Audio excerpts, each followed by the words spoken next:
Hello, everyone, and welcome to episode 14 of the Ebbenflow podcast. My name is Ben, and this is just the most interesting thing that has ever existed, and that is this moment, because I had planned to do an episode on depression, which I intend on doing, but I'm literally about to hit record. I am adjusting my curtains, and as I'm adjusting my curtain, I live across a restaurant. And one time I'll start with the one time I was inside and there was this waitress there, and it was the Phillies game that was on. I think it was like one of their playoff games, and things were getting hype, and I just wanted to be at the restaurant, like around the energy. And she like came up to me and like patted me on the back real quick after like a home run was scored, and I turned around. I was like, "Oh, hey," because she was hype and everyone was hype, and then we just like started talking, and yeah, her name is Bridget. So shout out Bridget from the Plow and the Stars restaurant. But later on, maybe like a month ago, I was just walking outside. No, I wasn't. I was chilling up here, and I can see the outside part of that restaurant from my apartment, and I was bored, and saw Bridget outside waiting because some, like, God, this is gonna sound weird as hell, but like, she'll go outside to like take breaks from being in the restaurant, maybe to like get some sun on her face or just take in the outside, because I'll see her do it. And she was doing that at one of the times, and I just was like, fuck it, I'm just gonna go out and talk to her. So I went outside. I said, "Hey, your name's Bridget, right? Because it's been a few months since we've spoken." She was like, "Yeah." I'm like, "Yeah, my name is Ben, and I was here once before, and I live across the street. And yeah, I just saw you taking a break, and thought I'd like, maybe you didn't remember that night, but yeah." And then we had more conversations, got to know each other a little bit more, and then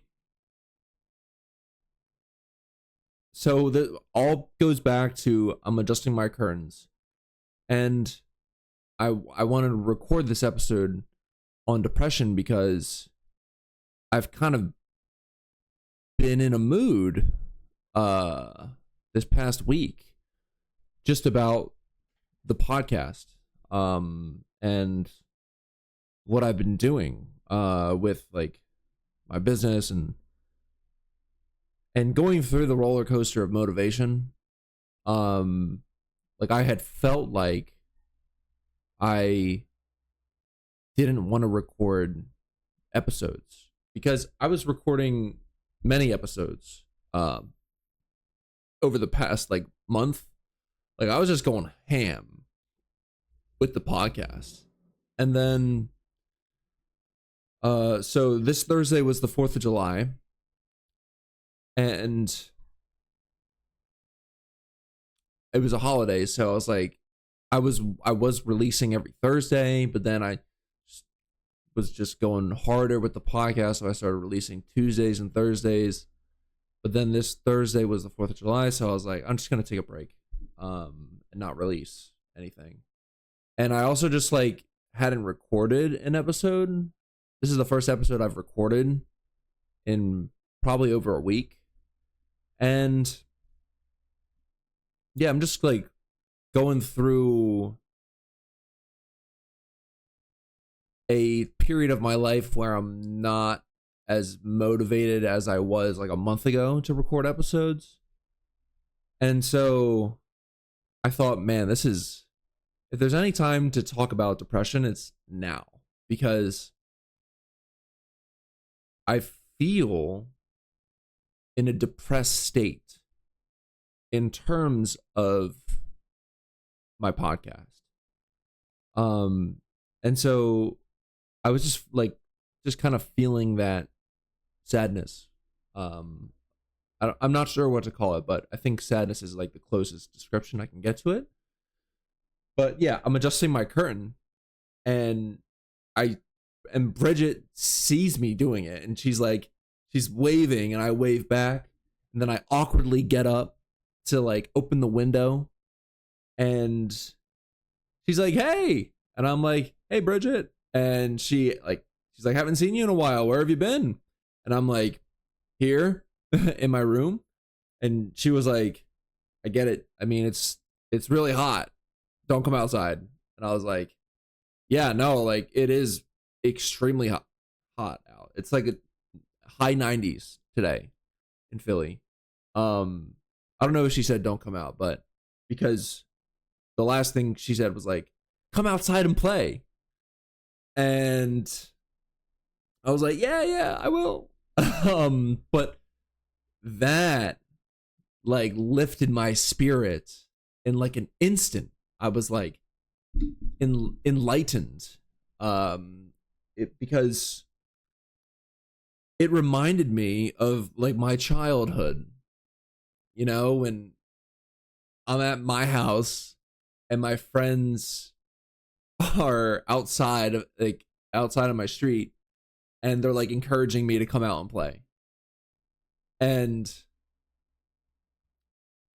I was like, it just brought me back to those moments of like childhood innocence and just all of like a level of freeness. And I did feel free in that instant. So it's just really interesting, and it kind of like snapped me out of my depressive mood. And then literally like 2 seconds later, I pressed record and started recording this episode.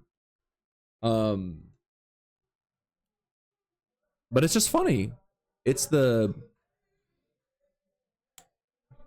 sorry, there's someone passing my street playing music. I'm not sure if you can hear it, but it's interesting how fast things can change in your life.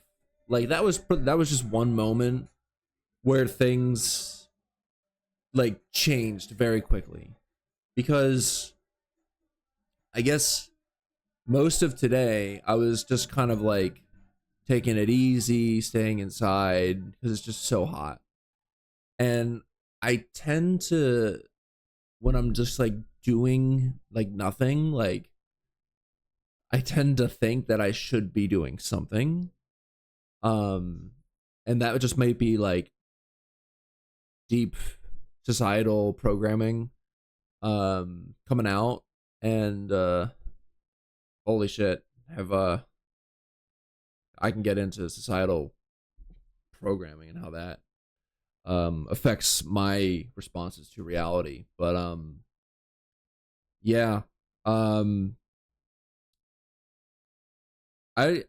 it's interesting. Like some part of me wants to put a reason on why I'm depressed.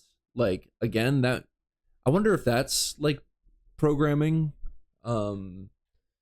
because I'm feeling this uncomfortable feeling, and immediately my brain is like, it's because of this. That's why you're feeling uncomfortable. And if you catch your brain doing that, you can ask, why? Why am I putting a story on this feeling? It's because the brain is trying to maintain a sense of certainty in order to keep you alive. Like maybe that's from because humans had to evolve past the dangers of nature, like a tiger waiting in a bush, or like like a bear or something just waiting to maul you. Like your brain has to look out for that shit. And if it sees that threat, it's going to activate that some part of your nervous system for fight or flight. And so over time we've removed ourselves from that danger, that physical danger, where we don't have to look out for tigers and bushes anymore. But that part of our brain and programming is like still there for it to look out for dangers. And so now maybe the most dangerous thing is our feelings. And because if you're out in nature, as like, if I'm thinking back to like our ancestors, your brain, let's say you're walking alone at night in the woods and like you hear like a twig crack, snap, your brain is going to process that and interpret it as something that you should pay attention to. You should pay attention to that twig snapping. Why? Because there's a fucking tiger there that might maul your head off. And if we bring it up to the analogy of today, where you suddenly lose motivation for something, you're like, for me, like I was making a lot of podcast episodes frequently, and then all of a sudden I kind of just stopped. Maybe that's like the twig snapping, and then my brain is like, you lost motivation to record your podcast as frequently as you have been. It's because of this. And this is the tiger that could possibly be waiting on the other side, like on that twig. But this is just reasons why I stopped being as motivated. Like, it's because I'm lazy. I don't have any work ethic. I can't do it. I can't be like Joe Rogan or Dualistic Unity, just pumping out episodes. And it's like reaching for a story of me again. My brain is reaching into the past, just like it would, because my brain would know what a tiger is. It would reach back and paint that picture of, this is the danger. But back then, it may be more accurate because it's more immediate. And here, I think we've lost a lot of that accuracy. Because me saying that I'm lazy and I don't have a good work ethic is like, just, it feels way, that feels like a way less real thing to come up with, as opposed to like a tiger in a bush. So yeah, maybe my brain's doing that. And I could call it a depressive state, but another thing I was like thinking about is, maybe I'm not qualified to talk about depression, and I would say that I am not, from like a clinical scholared point of view, because I don't know too much about, I know it's like a deeply studied topic, but I can only speak from my experience with the concept of depression, because that's what it is. Depression is a concept. It's a word that we use to describe a feeling. We use it to describe a part of our existence. But the way we interpret the word depression, it's like we're using it as like the totality of our existence. Like if I say I'm depressed, I can easily make that my whole shtick. Like, yeah, I'm just depressed, man. Like I can't.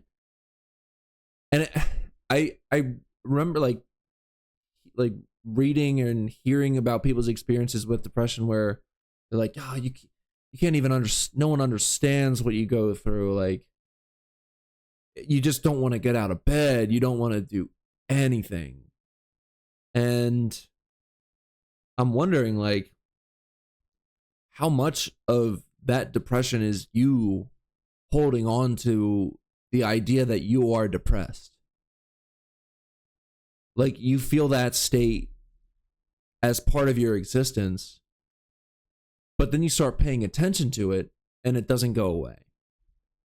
And it's feeling strong because you're giving it strength. But if you had just stopped paying so much attention, you didn't take those feelings as seriously and recognize them as just a part of existence, because there's more to life than one emotion. And I never understood why people are like, I just want to be happy all the time. Like, that's just one emotion in the spectrum, and that's not life. It's very realistic goal to achieve, to be happy all the time. It's also an unrealistic goal but unrealistic to be depressed all the time. Like, unless you get like some sort of sick satisfaction from telling yourself that you're depressed. And that might be the case for people who experience it to such a degree. I feel like there are different degrees of depression. It's a spectrum, just like everything else. Some people experience depression a lot more than others. Well, I don't really know if that was a good way to put it, but like some people go really far into the rabbit hole of it, where, like I said earlier, they make it their whole existence pretty much.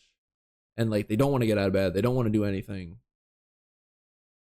And why? Because maybe they're too afraid to actually get up out of bed and do something, because it's an unknown. You know, the fear of the unknown is a universal experience. Like, everyone fears the unknown. And so let's say I'm in a, actually, yeah, I just experienced this. So I'm in a depressive state with my podcasts where I'm like, I don't want to record an episode. I just don't have the motivation. And the reasons my brain came up with was, it's not going to be a good episode. You're not going to know what to say. You're going to run out of things to say. Can you even talk for 5 minutes? Even though I've talked for 5 minutes before on my previous podcast episodes.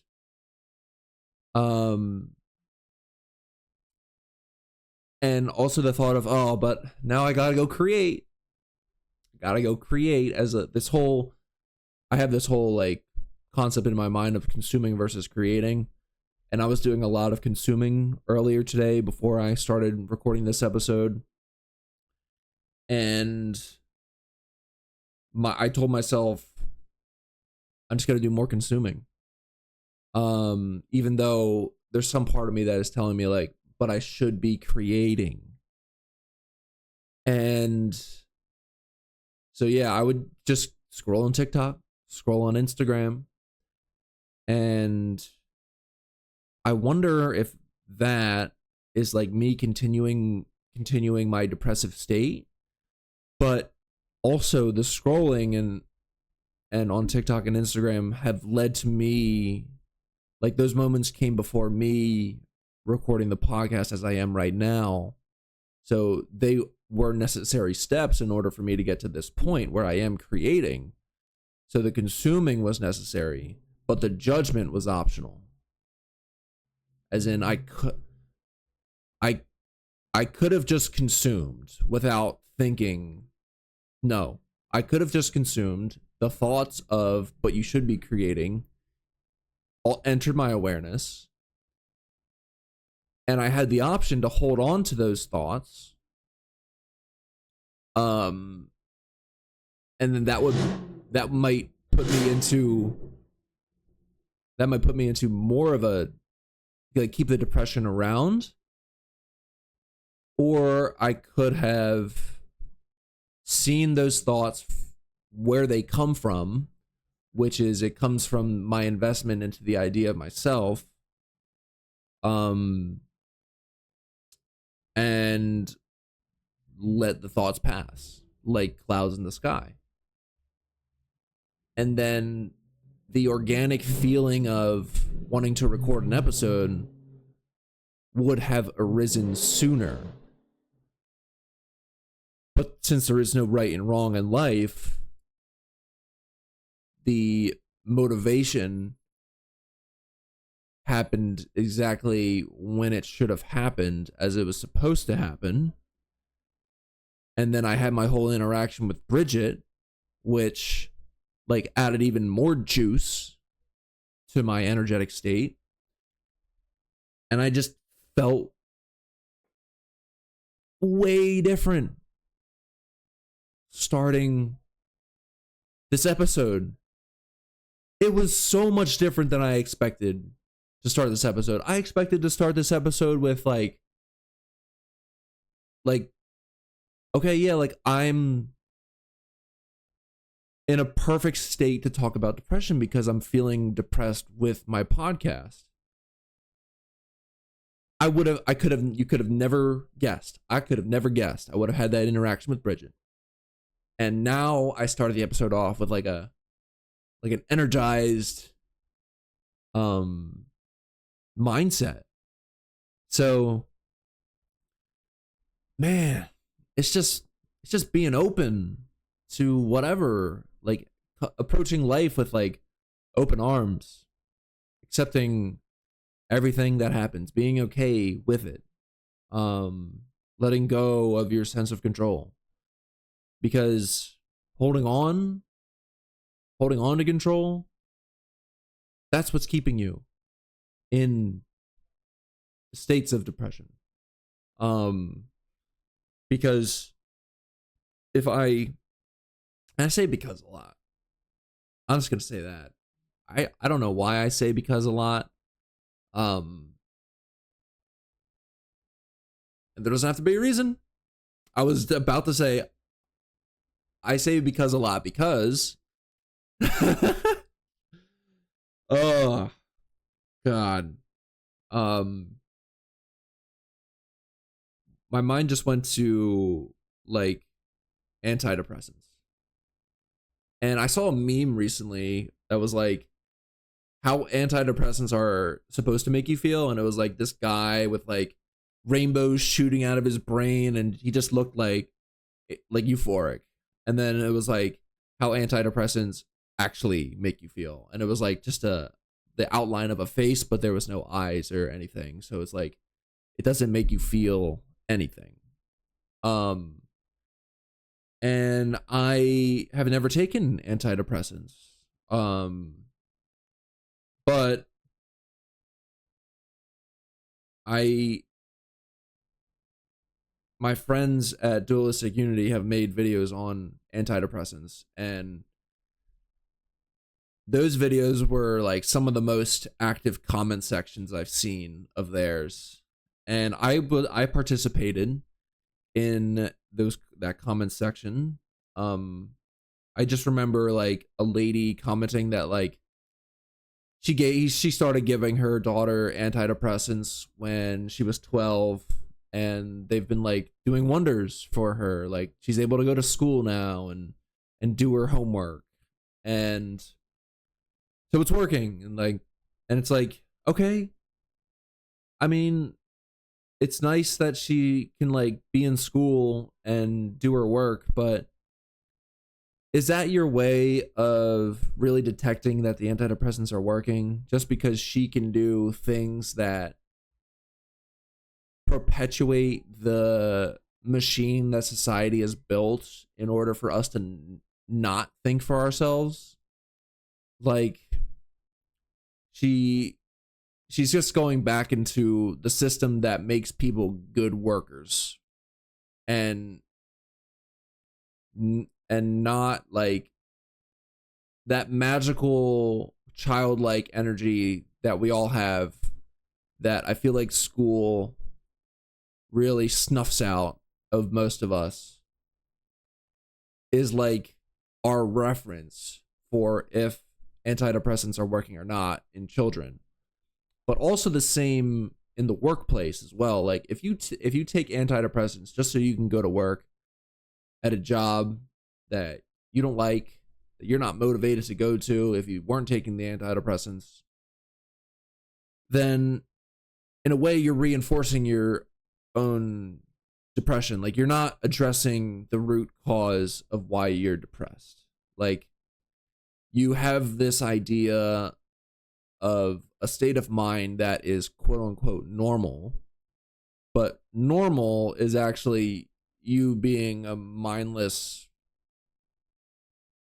robot, and just following the crowd. um and that's what you want to get back to. You want to get back to being uh mindless, in a sense. I don't know if these are not refined thoughts, by the way. These are just like, this is me speaking from the heart. So they are authentic, but they may not be the best way for me to describe these situations. And the only way for me to refine myself in terms of talking about these subjects is to talk about them, and just see, as long as I'm like paying attention to reality, I will further refine my my my perspective and my relationship with myself, which is everything, including my relationship to depressive feelings. So sometimes I wonder, like, if it's a good or a bad thing that we've labeled depression, because you hear the argument. It's nice that we have the label depression, because once people find out that they are depressed, they can work from there, because at least they know they're depressed. But is that really the best way to go about it? To want to know first what you are? Because the searching for that certainty, the searching for that state of being, is like limiting you to what could be happening right now. Like, you want to know what's wrong with you, because you think that there is a there to get to, and once you get there, it'll be better than here. But once you're there will become here. And what you've been conceptualizing is not going to be the result of what happens when you actually arrive at the moment, because your brain is doing its thing again, where it's trying its best guess as to what's going to happen, but you can never know. You can never know at all. And so by maintaining a sense of uncertainty of, okay, this is a feeling right now. I'm feeling something, but I'm not going to label it. I'm just going to see what it does to me and be informed by that feeling. Like, is it better to know what's wrong with you than to just never settle on anything? I feel like a lot of society is built upon the assumption that knowing is better than not knowing. And in a sense, I want to say that's true because I don't know, if you're like building a rocket, knowing physics helps. Knowing engineering helps with that. So, but again, you're not really building a rocket, you're just manipulating reality too. Like, see, I'm dancing in the world of concepts, like still like in the world of concepts, knowing can sometimes be better than not knowing. And better and worse are also concepts. So, but if we're not playing in concepts, if we're not in if we're in reality, which is not a concept, then everything just is what it is.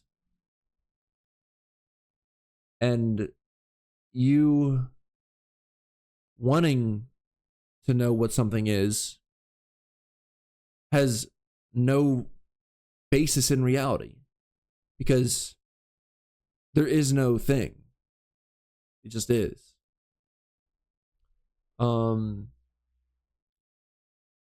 I would say by just talking about depression and depression about my podcast that I've kind of come out the other end.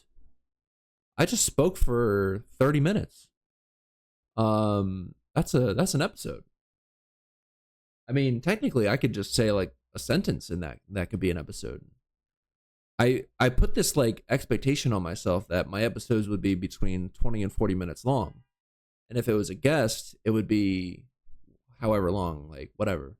But for my solo episodes, it's like a length. But that was just completely self-defined. It doesn't have to be 20 to 40 minutes long.